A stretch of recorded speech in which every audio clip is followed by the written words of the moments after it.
Hello, it's April with the Budgeting Sisters.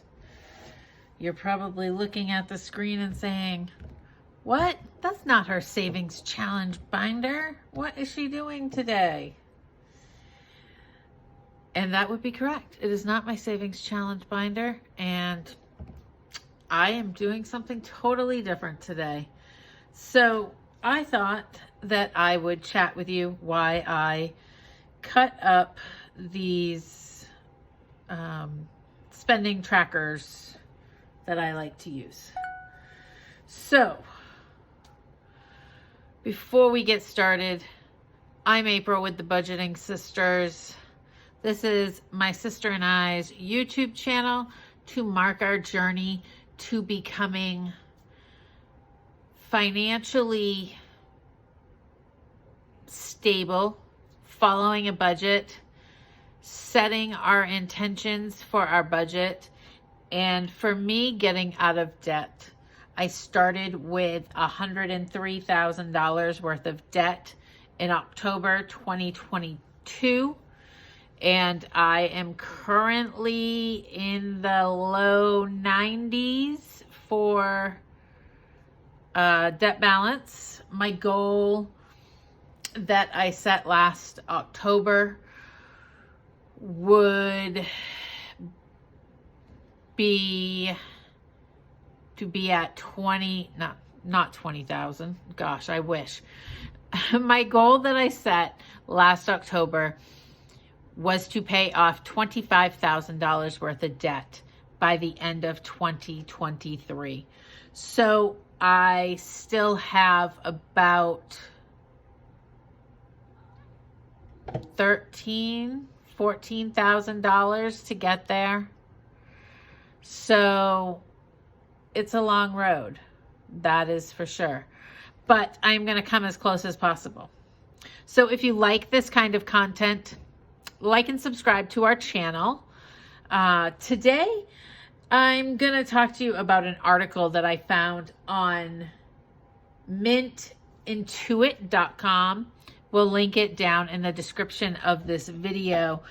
But as I mentioned in the video last Friday, I am really trying to pay attention to self-care and everything that involves.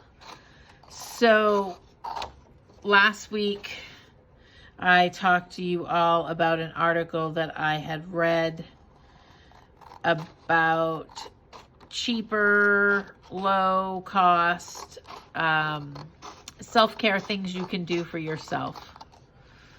Today, I'm going to talk about an article that I read entitled 5 Ways Making a Budget Can Ease Your Financial Stress. So I'm sure that if you have debt at some point in your life, that probably caused you a little bit of stress. I know for me, that stress equaled trouble sleeping, poor spending because I had no idea where my money was going or even where it needed to go. So let's talk about the 5 ways making a budget can ease your stress. And it's always good to have a reminder because sometimes we think, oh, we don't need to do that. And you really do. Every month you need to sit down and take a look at your budget and see where it is, see what needs to be tweaked and adjusted, evaluate all of it, where it is. So, number 1 is a budget can help you build savings. I know that is true for me because when I have a budget, every dollar has a purpose. And for some of the dollars, that purpose might just be to save. But it gives you an idea of how much money you have coming in and how much money you have going out. And sometimes that picture can be stressful, especially if you don't have enough money coming in to pay everything you have going out. So it is always a good starting point to look over your budget and see where you can possibly save. Set budget limits for all your budgeting categories and try to stay within those limits. You know, the first few months you might have to tweak your budget, but after a while, you'll probably come up with a budget that is the same or close to the same every month. And it'll show you how much you could be saving on a monthly basis if you followed your budgeting plan. So number 2 in this article was a budget forces you to look for ways to save. And that really hit home with me this week. So I've taken one, I was going to say a couple, but that would not be true. I have taken one action plan after I reviewed my budget. I reviewed my budget and I have been paying for a YMCA gym membership for myself and my daughter at $87 a month for the past 8 months, since the beginning of the year. Now, I had all intentions to get back to the gym in January because I had finally, after a year of having surgeries and revisions of surgeries, nothing cosmetic and nothing that I wanted to electively have done, finally got the okay to go back to the gym and start swimming again, which I love to do. Well, you know what? Since January, I have been 4 times.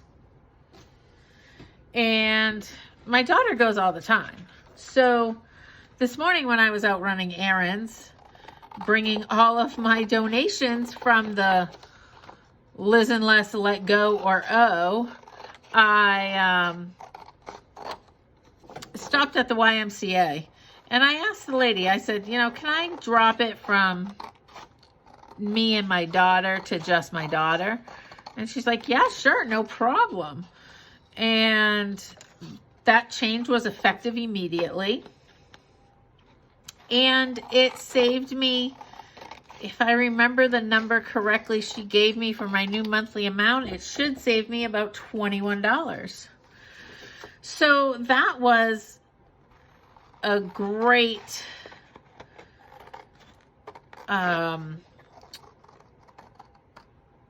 result of something I read in this article, to look at your expenses and to see what you can cut.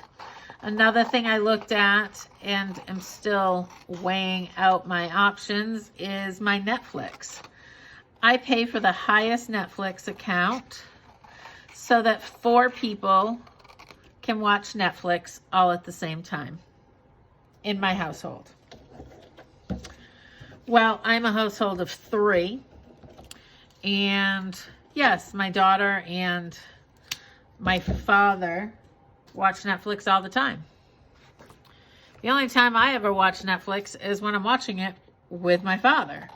So I called Netflix, or actually I didn't call them. I got on a chat with them and found out that there is a cheaper plan. It's, I don't want to say only, but it would go from what do I pay? $19.99 to either $15.99 or $16.99. So it's a little bit of a monthly savings, but in my mind, when it comes to saving money on bills, every little bit adds up. And if you look at that amount on a yearly basis, it's a good amount of money. And one of the ways that I think about these things also, when I think something isn't really that big of a savings, I'm like, if I was walking down the street and some random person came up to me and said, I'm just blessing people with $25. I picked you. Here's $25. Would I be excited? Oh my gosh, yes. Thank you for the blessing. Thank you, God, for having them choose me. So I try to take that attitude with every little bit of savings that I can cut from my budget, even if it's $2 a month, because the yearly total adds up. So the third thing in this article was a budget will help you determine long-term goals. And that is true. You can say what you think you want your long-term goals to be, but if you're not putting any of that thought into planning actions, you're never going to meet your goals. And you probably wouldn't have realistic goals. So it might not be realistic for me at the age of 49 for less than 30 more days to say that I want to own a yacht by the time I am 50 years old. That's not realistic. But having a budget and a plan has helped me determine my long-term goal of becoming debt-free within 5 years. 5 years is definitely doable. And I keep reminding myself that I set the goal of 5 years. And the reason I say that is because a lot of times when I talk about it, I say, I want to be debt-free. My goal to be debt-free is within 3 years, which would be by the end of 2026. I don't know where I came up with that, and I don't even know that it's that realistic. When I reviewed my budget and set my long-term goal of when I wanted to be debt-free, I determined that it would be 2028. It would be 5 years. So having a budget helps you determine what you want for long-term goals and helps you look at the tools that you need to put into place to reach those goals. Number 4 is a budget can help you get out of debt. Amen to that, because that is what I'm trying to do. And in doing that, it has helped me establish an emergency fund. It has helped me realize that $2 here, $2 there, cutting back at the grocery store, not using my dryer for all my loads of laundry has saved me money. And that money needs to go directly to my debt snowball. So the fifth and final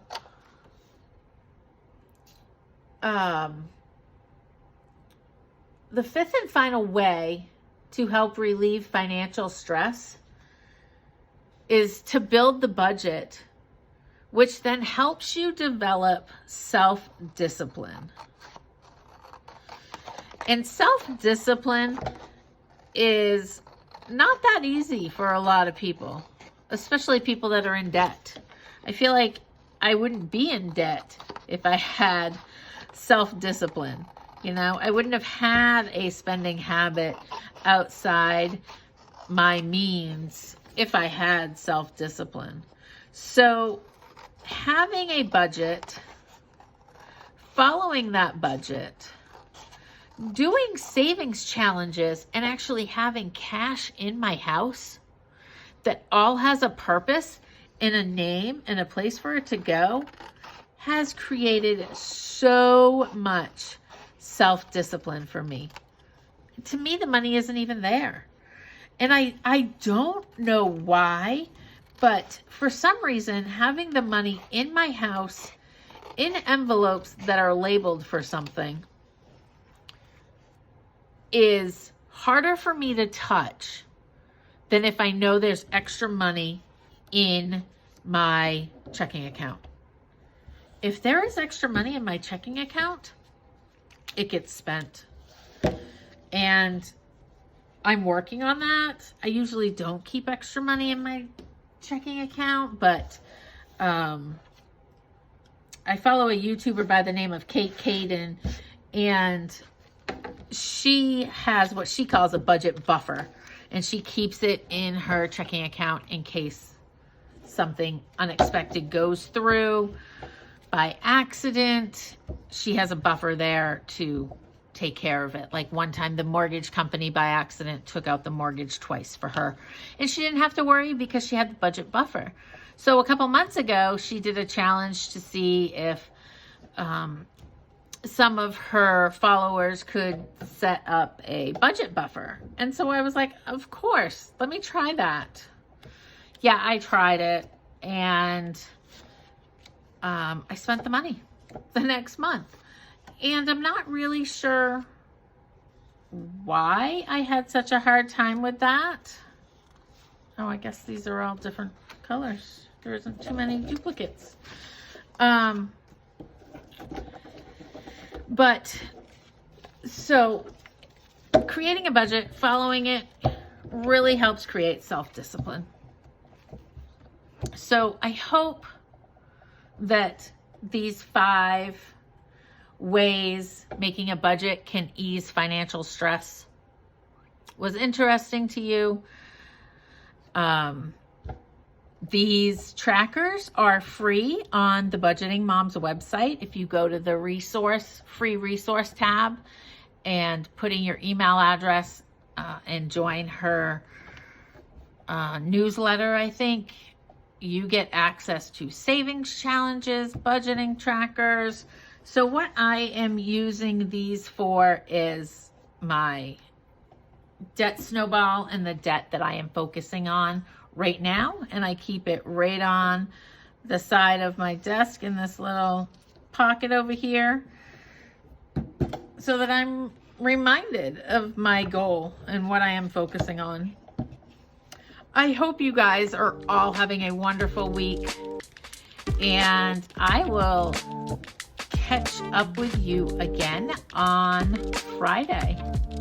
Have a great day. Like and subscribe to the Budgeting Sisters, and click on that bell so that you get notification of when we upload a video. And let me know in the comments what you think about this article and these 5 ways that will help you. Lila wants to say hi. Let me know which one you think would be a great help to you. Have a great day. Bye.